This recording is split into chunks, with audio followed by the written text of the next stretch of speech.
D'ours est l'un des jeux les plus populaires de Roblox. Il y a quelques temps, il avait aux alentours de 200 000 joueurs qui jouaient en même temps. Mais maintenant, si on va sur la page du jeu, on peut voir qu'il n'y a plus que 20-30 000 joueurs qui sont actifs en même temps. Et c'est pour ça que certains disent que le jeu est en train de mourir. Et aujourd'hui, on va répondre à la question si c'est vraiment la fin de d'ours ou pas. Mais avant d'arriver à ce sujet, on va retracer toute l'histoire du jeu. D'ours a été créé par Splash et Redibles, qui auparavant avaient déjà fait des jeux sur Roblox, comme par exemple Vocab, Avoc et Ragdoll Universe, qui ont déjà eu leur petit succès, mais les développeurs ont eu la brillante idée de créer un tout nouveau jeu inspiré de Rooms, qui va bien sûr s'appeler d'ours. Mais à ce moment-là, les développeurs ne savaient pas que ça va devenir un énorme succès. D'ours a été officiellement lancé le 10 août 2022, et dès le premier jour, il avait déjà réussi à avoir 10 000 joueurs actifs.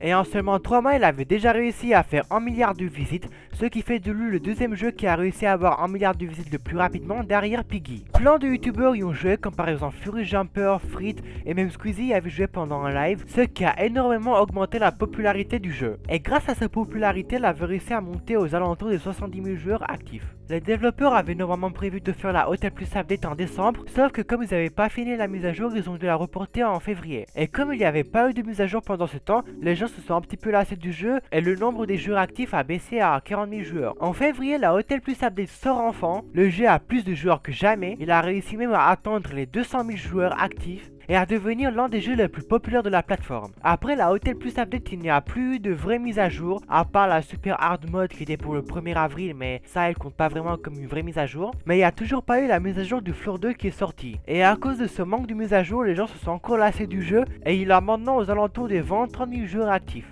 Avant de continuer, je voulais vous annoncer qu'on est vers la fin de la vidéo et que si vous avez regardé jusqu'ici, ça veut dire que vous aimez bien ce genre de contenu. Donc n'oubliez pas de vous abonner, d'activer la cloche de notification et de mettre un petit pouce bleu, ça me ferait super plaisir. Et aussi, il y a 90% d'entre vous qui regardent les vidéos sans être abonnés à la chaîne, donc qu'est-ce que vous attendez? Allez vous abonner. En conclusion, le jeu n'est pas vraiment en train de mourir, c'est juste qu'il n'y a pas eu de mise à jour depuis très longtemps et que les gens sont partis faire autre chose en attendant. Mais le jeu est resté tout aussi populaire qu'il l'était avant. Je vais vous expliquer tout simplement, mais en fait quand il y a une mise à jour sur un jeu, bah tous les gens viennent y jouer, puis il y a plus de mise à jour et les gens partent. Puis il y a encore une mise à jour qui revient et là il y a les gens qui viennent plus que jamais et en fait le jeu explose encore plus en popularité. En fait c'est comme ça avec tous les jeux, ça va faire ça à l'infini. Et pour que le jeu reste populaire toujours, faudra avoir des mises à jour à peu près tout le temps. Donc le jeu ce n'est pas qu'il est plus bon mais c'est juste un fait qu'il devient très répétitif. Les amis, je vous annonce que c'est la fin de la vidéo. J'ai essayé de faire un tout nouveau concept, j'espère que ça vous a plu. On se reverra dans une prochaine vidéo. À la prochaine, à plus.